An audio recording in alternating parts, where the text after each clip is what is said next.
9:53 ഇത് കിട്ടുന്നതിൻ്റെ ഓഫീസിൽ നിന്ന് വിളിച്ച് ഈ വിവരം വിളിച്ച് പറയുന്നു. ഞാൻ പറഞ്ഞു വെയിറ്റ് ചെയ്യ്, ഞാൻ ഇപ്പോൾ ഈ പറഞ്ഞതിൻ്റെ പണീൻ്റെ ബാക്യത്തിലാണ്. അപ്പോൾ 1-2 ഇൻഫർമേഷൻ എനിക്ക് തരാൻ വന്ന 1-2 ആളുകൾ സ്വകാര്യ സ്ഥലത്ത് ഇരിക്കുകയാണ് ഞാൻ. അപ്പോൾ പെട്ടെന്നാണ് ഈ വിവരം എനിക്ക് കിട്ടി എന്നത് അജിത് കുമാറിൻ്റെ ഈ പാരലൽ സൈബർ വിങ്ങിൽ നിന്ന് പ്രതിപക്ഷ നേതാവിനെ വിളിച്ചറിയിക്കുകയാണ്. അൻവർ ഇത് പറയുന്നതിന് മുമ്പ് നിങ്ങൾ പറയണം. കാരണം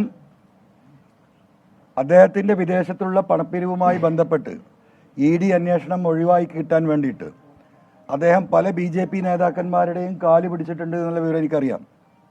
BJPക്ക് ആകെ ആവശ്യം എന്താ? ആ തൃശ്ശൂരിൽ അല്ലെങ്കിൽ കേരളത്തിലൊരു സീറ്റ് കിട്ടണം.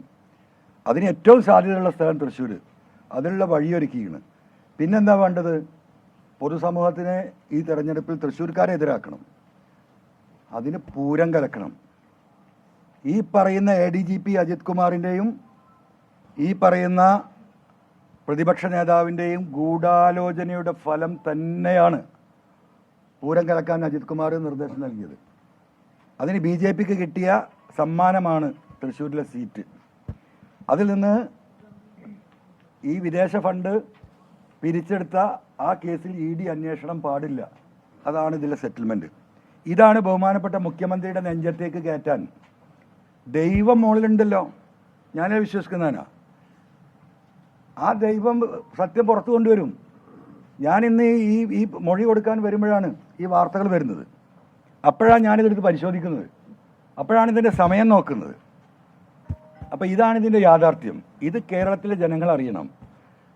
മുഖ്യമന്ത്രിക്കോ ഈ പാർട്ടിക്കോ BJPയുടെ ഒരു വോട്ട് കിട്ടിയിട്ട് ഒരു സീറ്റ് വാങ്ങാനുള്ള അല്ലെങ്കിൽ BJPക്ക് ഒരു സീറ്റ് വിട്ടുകൊടുത്തുകൊണ്ട് ഒരു പൊളിറ്റിക്കൽ കോംപ്രമൈസ് ചെയ്യാൻ സാധിക്കുന്ന പാർട്ടിയല്ല CPM.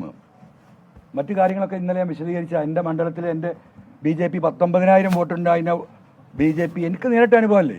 ഈ കാര്യം VD സതീശൻ നിഷേധിക്കാണ്ടായത് പറഞ്ഞത് ED അന്വേഷിക്കുന്നുണ്ട്. ഈ കാര്യം ED ഈ കാര്യത്തിൽ ചോദ്യം ചെയ്ത് 1-2 വർഷം കഴിഞ്ഞതാണ്, മാധ്യമങ്ങൾ കൊടുത്തതാണ്.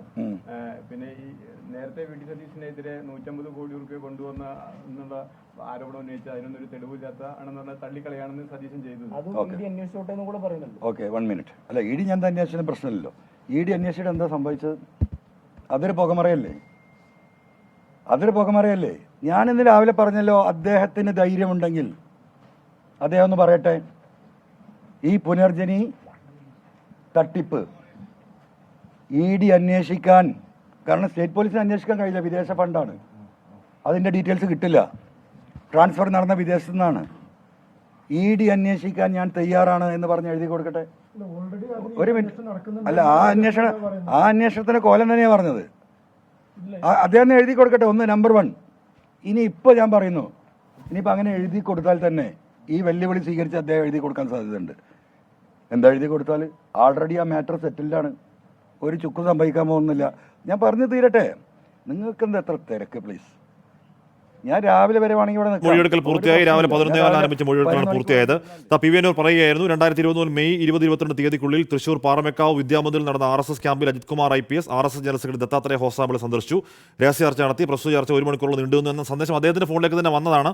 അദ്ദേഹം അത് പറയുന്നതിന് മുൻപ് തന്നെ പ്രതിപക്ഷ നേതാവ് VD സതീശൻ പറഞ്ഞതാണ് എന്നൊക്കെ പറയലാണ്. എന്തായാലും പ്രതിപക്ഷ നേതാവിന് വേണ്ടിയാണ് ആ കൂടിക്കാഴ്ച എന്നൊക്കെ അൻവർ പറയുന്നുണ്ട്. എന്തായാലും രാഷ്ട്രീയമാണെന്ന ചർച്ചയിൽ പങ്കെടുത്ത 3 പേർക്ക് നന്ദി.